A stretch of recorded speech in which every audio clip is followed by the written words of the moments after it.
En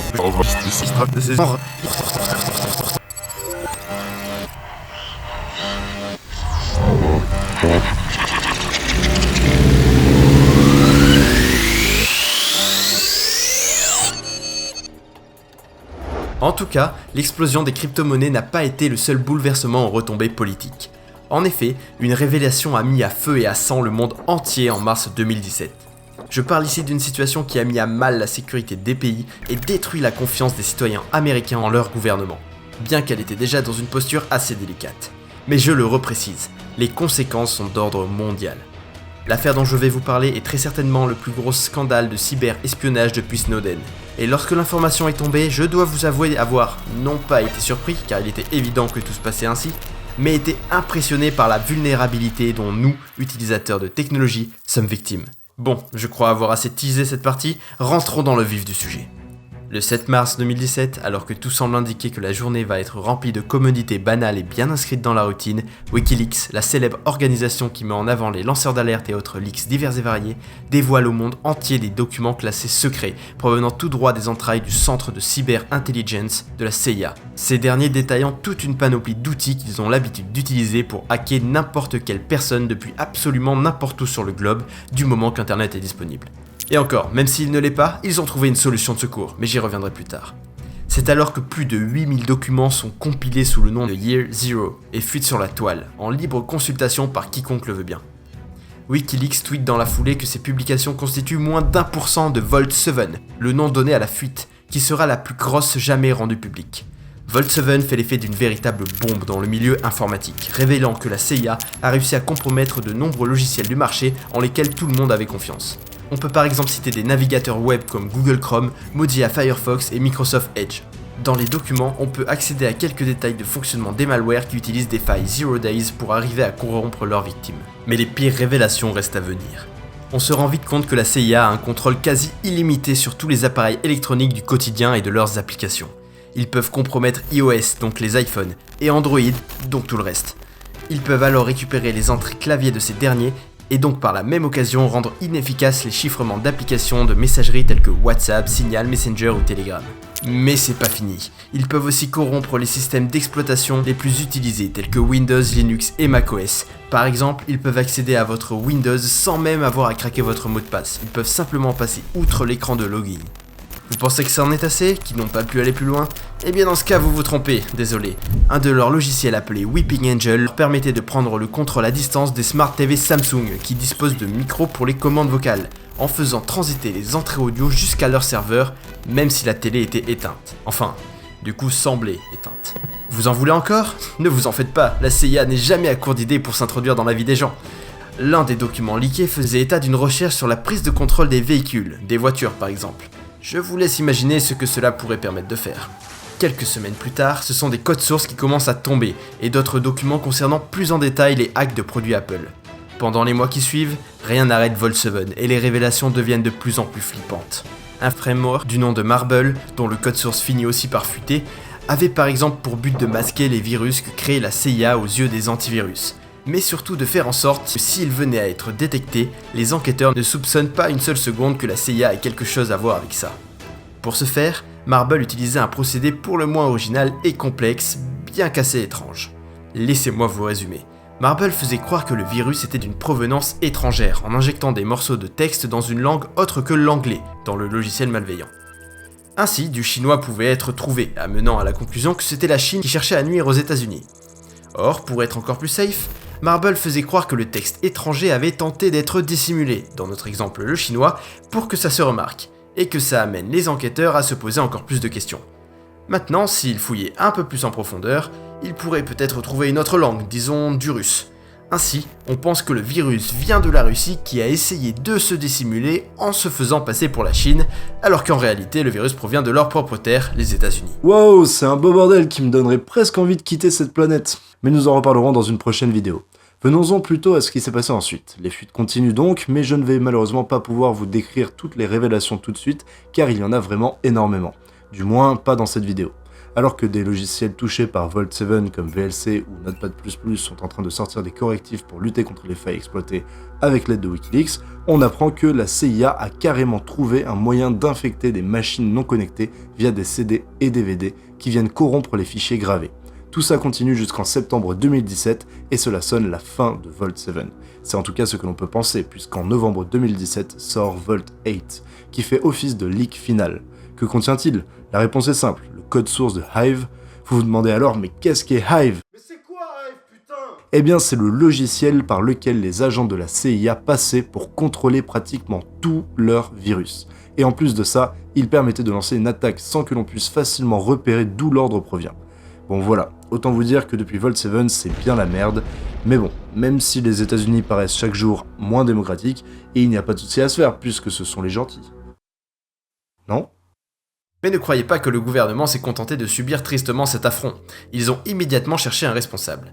Et il semblerait qu'ils viennent récemment d'avoir un sujet qui correspond à ce qu'ils veulent. Un ancien ingénieur de la CIA prénommé Joshua Schultz est poursuivi pour trahison, les chefs d'accusation étant d'avoir fait fuiter des documents secrets menant à Vault7. Âgé de 29 ans, on pourrait considérer cet homme comme un lanceur d'alerte à qui l'on doit un pas de plus vers la transparence. Cependant, il est déjà détenu pour avoir possédé plus de 10 000 images de pédopornographie sur son ordinateur. Ce qui le rend tout à coup vachement moins héroïque. En plus de ça, pour quelqu'un de potentiellement à l'origine de la plus grosse fuite de documents concernant la cybersécurité aux US, il ne serait pas très malin. En effet, il a réutilisé son mot de passe de banque pour le chiffrage de son disque dur contenant les fameuses images. Comme je l'ai dit, pas très malin pour un ex-ingénieur de la CIA de réutiliser 2 fois le même mot de passe. Enfin bref, ce qui est sûr c'est que la CIA aurait dû, plutôt que de se servir de ces failles, prévenir les créateurs de leur existence. Mais bon, ce serait vraiment vivre dans un monde de bisounours. La vérité c'est que la moindre faille permettant d'avoir un avantage sur les autres états ou même de surveiller sa population est un outil de puissance et de domination. Le genre d'opportunité à ne pas laisser passer, motivé bien sûr par la sécurité intérieure. Après toutes ces réjouissances, faisons une nouvelle pause avec quelques petites anecdotes en continuant sur le thème du hacking. On vous parlait tout à l'heure de l'explosion des crypto-monnaies suite à la montée de la valeur du Bitcoin et de l'engouement général qu'il y avait eu suite à tout cela. Eh bien sachez que l'inévitable est advenu. Les hackers se sont très rapidement joints à la partie. Plus d'utilisateurs signifie plus d'argent potentiel à la clé, ce qui n'est pas négligeable pour tout black hat qui se respecte. Nous sommes alors en mars 2018 et un expert de NetLab 360, un labo de recherche en sécurité réseau, poste un tweet qui vient mettre en évidence un comportement inhabituel du côté des scans réseau. En effet, un individu inconnu tente de réaliser des opérations de transfert, que ce soit dans des porte-monnaies virtuelles d'utilisateurs ou dans des logiciels de minage, via un port non sécurisé pour récupérer leurs économies d'Ethereum, la crypto-monnaie en cause. A l'époque, et grâce à cette technique, le compte du hacker s'était enrichi d'environ 3 Ethereum, soit environ 3000 $. C'était une bonne somme d'argent, mais pas de quoi battre des records historiques. Le temps passe alors sans que personne ne prête attention au signal d'alarme lancé par NetLab, et le 11 juin 2018, il reposte alors un nouveau tweet, bien plus alarmant cette fois-ci. Après avoir continué à intercepter des scans incessants du hacker, ils sont allés consulter son portefeuille. Et la somme récupérée dépasse alors les 20 millions de $. En l'espace de quelques mois, ce hacker, qui finira finalement par être décrit comme un groupe de hackers, avait réussi à se placer dans le classement des plus gros voleurs de crypto-monnaies. Vous devez alors vous demander comment ils ont réussi cette prouesse. Bon, c'est censé être une anecdote, mais comme je suis sûr qu'il y a de nombreux intéressés, je vais vite fait expliquer la chose. L'Ethereum est au même titre que le Bitcoin une crypto-monnaie, et pour la transférer, il est nécessaire d'utiliser un logiciel, un client. L'un des plus populaires pour cette monnaie est appelé Get, et ce dernier permet aux utilisateurs de pouvoir se connecter à distance via ce que l'on appelle une interface RPC. Or par défaut, le port 8545, via lequel on peut atteindre cette interface, n'est pas sécurisé par un quelconque pare-feu, et il est donc possible d'y accéder. Il suffisait donc aux hackers de scanner le réseau à la recherche de ce port et de lancer une attaque dessus pour finalement effectuer une transaction vers leur compte. Tout cela est la faute des utilisateurs de Guest qui n'ont pas tenu compte ni de la doc qui précise qu'il faut sécuriser ce port, ni du message d'alerte de NetLab quelques mois plus tôt. Bref, si l'envie vous prend, vous pouvez toujours aller consulter le compte des hackers qui, à l'heure où nous écrivons cette vidéo, possèdent 10 millions de $ restants sur leur portefeuille. Et sinon, tout récemment, une attaque du même type a été découverte, utilisant cette fois-ci un botnet pour atteindre ses cibles. Et je vous le donne dans le mille, le botnet est une variante de notre cher Mirai dont on parlait en début de vidéo. Encore une fois, cette attaque a fait perdre beaucoup d'argent à des personnes possédant la monnaie victime des hackers, y compris celles qui se sont précipitées pour en acheter afin de s'enrichir, sans même être au courant de ce qu'était la crypto-monnaie. Bon, vous me direz, ça a au moins eu le mérite de les faire revenir à la réalité. Enfin, j'emploie le passé, mais les hackers continuent encore aujourd'hui à chercher des comptes vulnérables et à en trouver. Attends, c'est ça l'avenir de nos économies, des transactions confidentielles au point qu'un groupe de hackers peut voler ouvertement des millions pendant des semaines sans que personne n'y puisse faire que dalle? Ça me paraît pas très viable. Ouais, bon, c'est discutable, hein. On pourra y revenir dans une prochaine vidéo. En parlant de comptes vulnérables, restons dans le présent et parlons de comptes YouTube, en particulier le compte YouTube de Vevo. Vous savez, ceux qui mettent en ligne les clips vidéo de tous les artistes dans le domaine de la musique. Eh bien, le 10 avril 2018, ce cher Vevo a perdu le contrôle de nombreux comptes dont il avait la gestion suite à ce que l'on peut qualifier de hack. En effet, les titres des chansons les plus vues ont été modifiés avec le nom des hackers et des messages en faveur de la libération de la Palestine ont pu être observés dans les descriptions des vidéos. Mais ce qui a été un réel affront de leur part est qu'ils ont commencé à remplacer la miniature de Despacito. Et non, on ne vous fera pas l'affront d'en passer un extrait, vous connaissez tous cette chanson. Par une image de la Casa del Papel. Pour finalement la supprimer. C'était alors la vidéo la plus vue de la plateforme qui s'en allait, 5 milliards de vues réduites à néant. De plus, il semblerait que les auteurs de ces hacks soient français, déjà au vu des vidéos choisies avec notamment Vald ou Maître Gims, mais surtout car une référence au 1825 du GVC a pu être observée. Comment ont-ils fait pour prendre le contrôle d'une entreprise aussi grosse? La réponse à cette question n'a pas encore été apportée.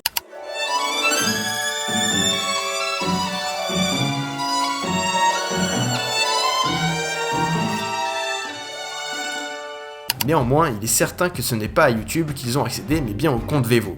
A partir de là, deux possibilités sont probables, soit ils ont procédé par phishing, soit ils ont affecté Vevo en interne.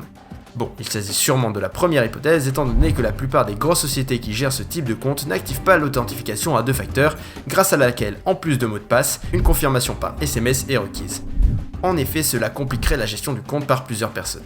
Avec un peu d'ingénierie sociale, un phishing peut alors permettre de récupérer les mots de passe des comptes en passant par un employé assez crédule. Heureusement, enfin ça se discute, YouTube a fait un bon gros backup des familles quelques heures plus tard, après avoir déconnecté les hackers, et les vidéos sont revenues dans leur état initial, Despacito reprenant ses bonnes grosses incompréhensibles 5 milliards de vues.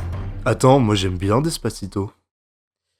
Ouais, bon, passons. Arrêtons-nous là avec les anecdotes et parlons d'un sujet qui a bien plus d'importance et qui a eu bien plus d'ampleur en début d'année dernière. Tout commence avec un homme, un professeur en psychologie de l'université de Cambridge, le russo-américain Alexander Kogan. Oui, je sais, il a le profil type d'un grand méchant de film. Ce dernier travaillait en 2014 avec ses collègues du centre psychométrique de Cambridge sur l'élaboration d'une technique pour comprendre le profil psychologique d'une personne seulement grâce à son activité sur Facebook, notamment en fonction de ceux qui like.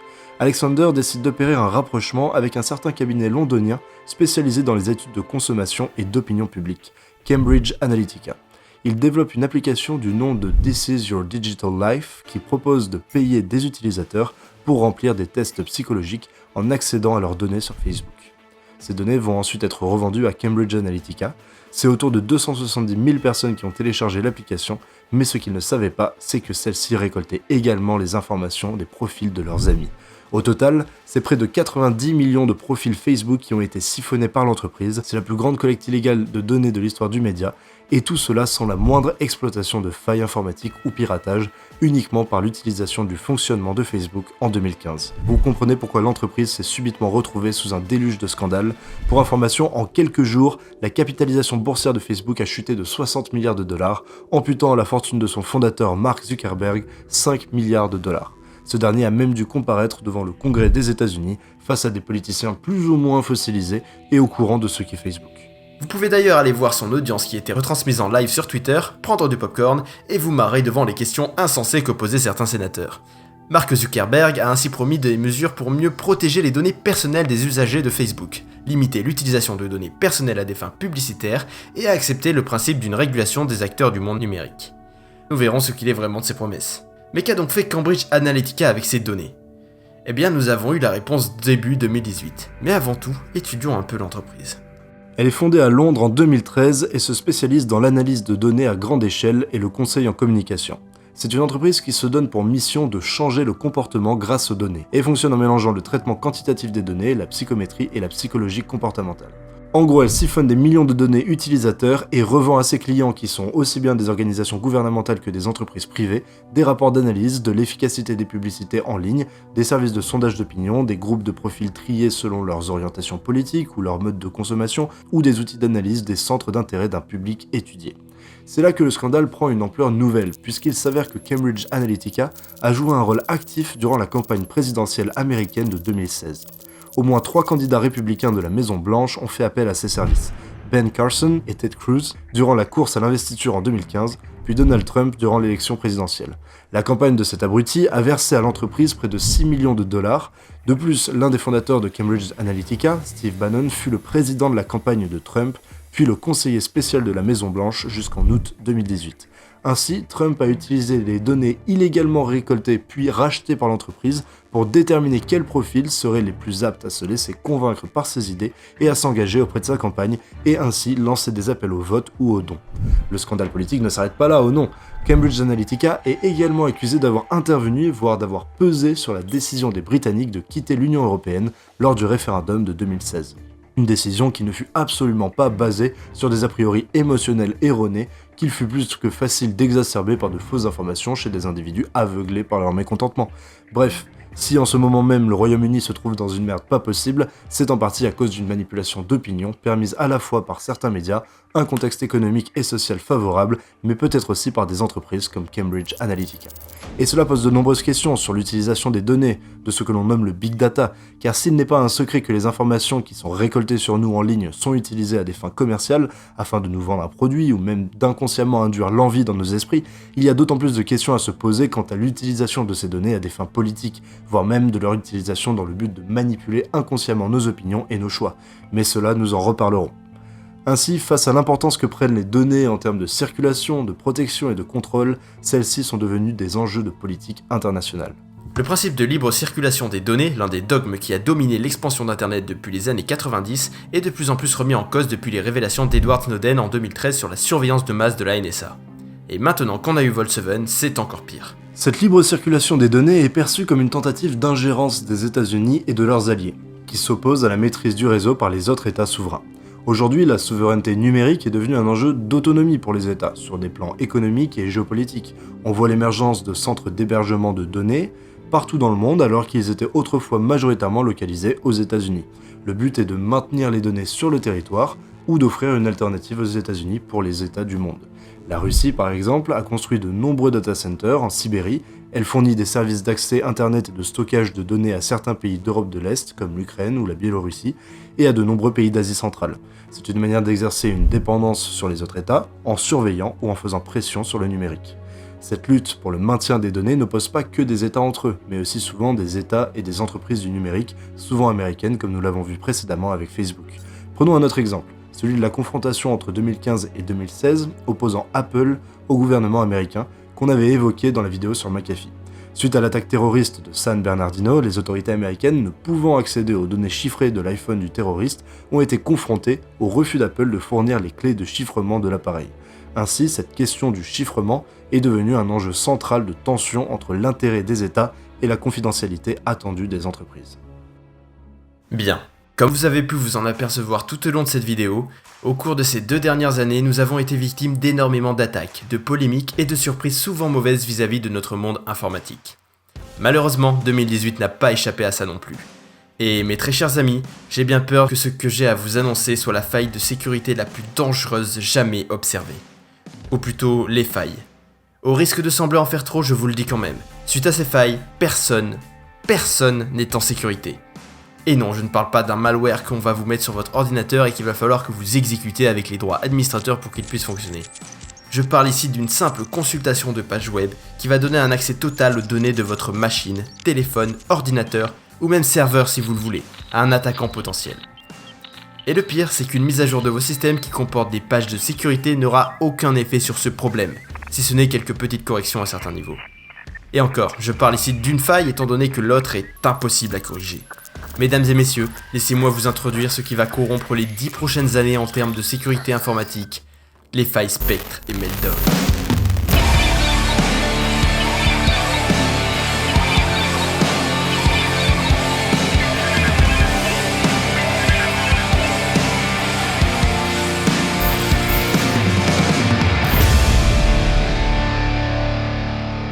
Retour en début 2018. Le nouvel an vient d'être célébré dans la bonne humeur aux 4 coins de notre planète, et la fête bat son plein. Le 1er janvier 2018, Romain, qui avait bu bien trop de champagne et qui s'était couché bien trop tôt, se réveille aux côtés de milliards d'êtres humains dans une nouvelle année. Ouais. Et d'un autre côté, les chercheurs ont une sensation amère qui les dévore. Ils savent. Ils savent ce qui tôt ou tard va être révélé. Tout commence 7 mois plus tôt, lorsqu'un chercheur découvre une information qui a de quoi réduire toute l'industrie de l'informatique à néant. Avec son équipe, il vient de percer à jour une faille dans les processeurs Intel. Une faille tellement énorme qu'il fallait à tout prix qu'elle reste secrète aux yeux du monde avant d'avoir trouvé un moyen de la parer. Avant toute chose, il faudrait voir si l'attaque envisagée était réelle. Et c'est donc jusqu'en décembre qu'ils travailleront sur un moyen de l'exploiter, jusqu'au moment où ils réussirent. Le 3 décembre 2017, leur attaque venait d'être utilisable. Ils contactent alors Intel immédiatement en leur expliquant la gravité de la situation. Une semaine s'écoule, et Intel finit par leur répondre qu'ils connaissent déjà cette faille et qu'ils planchent dessus. Comment pouvaient-ils déjà être au courant ? Plus tard, on se rendra compte que la faille s'étend à d'autres processeurs comme AMD et ARM. Bref, toute l'industrie est touchée. Les téléphones, les ordinateurs, les serveurs cloud, tout ce qui renferme des données importantes. En voyant cela, le message circule chez les grandes entreprises liées aux technologies. La faille est nommée Spectre et elle touche tous les processeurs modernes. En fouillant un peu plus, une nouvelle faille est découverte, Meltdown. Elle permet d'utiliser une application pour accéder à la mémoire système, mais uniquement sur les processeurs Intel. Meltdown fait fondre la barrière entre le système et les applications, tandis que Spectre permet de s'introduire dans le système via des applications, ce qui est sensiblement différent. Cependant, il est possible de contrer Meltdown avec des patchs, des correctifs en mettant à jour Chrome par exemple. Alors que pour Spectre, c'est plus délicat. Les entreprises bossent donc sur des correctifs et le 3 janvier 2018, les failles se font connaître du grand public, provoquant une inquiétude immense, car si Windows, Linux, Mac OS, Chrome, Firefox, iOS, Android, etc. commencent à déployer leurs correctifs, ces derniers vont causer un ralentissement profond des processeurs et applications. Google Chrome va par exemple utiliser beaucoup plus de mémoire vive et donc devenir très lent. Windows va lui aussi être ralenti, bref, une perte de performance énorme. Il est bien sûr impossible de détecter si l'on est infecté par un virus qui utilise ces failles. Difficilement possible que l'antivirus détecte le malware injecté, et impossible de savoir si cette faille a déjà été utilisée auparavant. Car oui, la faille est exploitable depuis 1995. Vous ne rêvez pas, cela fait plus de 20 ans que quelqu'un a potentiellement accès à toutes vos machines. Comprenez bien, à chaque fois qu'un programme doit ouvrir un fichier pour par exemple écrire dedans, un attaquant peut créer son attaque, à savoir lire la mémoire du noyau. Le problème avec ça, la mémoire du noyau regorge d'un tas de données et parmi elles, on y trouve notamment vos mots de passe, identifiants et fichiers cache renfermant toutes sortes d'informations confidentielles. Avec ce type de faille, on a directement une possibilité de réaliser une attaque, mais pas seulement, on peut tout simplement l'utiliser pour exploiter d'autres failles d'ordinaire non accessibles sans certaines conditions difficiles à réunir. Ici, on oublie ces conditions et on passe outre toutes sortes de protections, de vérification. Tenez, faisons une comparaison avec un humain. C'est exactement comme si à cause de la façon même dont est fait votre cerveau, vous étiez vulnérable à une attaque.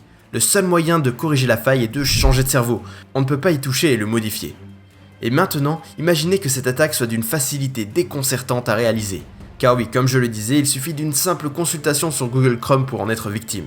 Exactement comme si en regardant quelqu'un dans les yeux, ce dernier pouvait lire dans vos pensées les plus secrètes enfouies au fin fond de votre cerveau en y lisant tous vos souvenirs. Il en est de même. La faille est exploitée à l'aide d'un code JavaScript qui tient en quelques lignes et s'exécute sur la page web. Vous savez ce que j'y vois ? J'y vois le parfait exemple des limites de ces nouvelles technologies. Une sorte de monstre enfanté par l'homme devenu impossible à maîtriser et si complexe que son destin ne pourrait être que l'extinction par l'autodestruction. Ce qui est sûr, c'est que la course à la performance et à toujours plus de vitesse a fini par donner lieu à un accident. Un accident dont il faudra plus d'une dizaine d'années pour se débarrasser. Pourquoi ? Tout simplement parce que, comme je l'ai évoqué dans mon analogie, Spectre met à mal des processeurs non pas au niveau software, mais hardware. On ne peut pas contrer la faille sans se débarrasser de son processeur. Une solution à ça ? Eh bien, jeter son ordinateur, jeter son téléphone, jeter ses serveurs. Nous ne sommes plus en sécurité tant que les futurs processeurs ne sortent pas. Et même lorsqu'ils sortiront, nous perdrons tellement en performance que nous aurons l'impression de revenir 5 ans en arrière. La sécurité ou la performance, il faut choisir. Et cet éternel dilemme, ce n'est pas la dernière fois que nous en entendrons parler. Nous en reparlerons sûrement sur la chaîne, n'ayez crainte. Tout comme de Spectre et Meltdown, mais vu la longueur que fait déjà cette vidéo et la complexité de la faille, il faudra en faire une vidéo à part. Aujourd'hui, de plus en plus de correctifs sont apportés, et même si l'horizon semble sombre et plein de désespoir, il ne faut pas faiblir. Un seul mot d'ordre, mettez à jour vos appareils dès maintenant. Nous vivons dans un monde où la technologie permet de faire des choses impensables il y a 100 ans, et grâce à elle, nous avons eu une vie meilleure. Certes, les dérives et les lacunes de ces créations entachent chaque jour certaines vies, mais en y mettant du nôtre, nous pouvons amener une part positive, réussir à rendre la technologie plus sûre. Nous avons vu de nombreux cas tout au long de cette vidéo, et chacun d'eux nous a montré à quel point en 2 ans l'informatique peut changer la face du monde dans n'importe quel domaine. Et croyez-moi, notre aventure ne fait que commencer. Voilà, cette vidéo de reboot arrive à son terme, on espère vraiment que ça vous a plu, pensez à laisser un pouce bleu si c'est le cas. Sachez que personnellement ça nous a fait un bien fou d'enfin revenir et on compte être de nouveau actifs sur YouTube. Alors pour ne rien rater des futures vidéos, pensez bien à vous abonner et à activer la cloche. On se retrouve très vite pour une petite vidéo de mise au point dans laquelle on parlera des vraies raisons de notre absence, de ce qui va évoluer sur la chaîne et de nos futurs projets. Bref, sur ce, on vous dit à la prochaine sur Azerbot.